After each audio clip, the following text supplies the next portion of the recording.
അപ്പോഴേ ഞാനിന്ന് ഉണ്ടാക്കിയത് മട്ടൻ ബിരിയാണിയാണ് കേട്ടോ.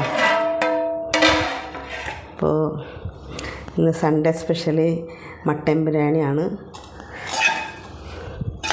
അപ്പോൾ റെഡിയായി കഴിഞ്ഞു. മട്ടൻ ദം ബിരിയാണിയാണ് കേട്ടോ. അപ്പോൾ ജാൻസി സ്പെഷ്യലിൻ്റെ സ്പെഷ്യൽ മട്ടൻ ദം ബിരിയാണിയാണ് കേട്ടോ. അപ്പോൾ ഞങ്ങൾ കഴിക്കാൻ പോവാണ്. അപ്പോൾ നമുക്ക്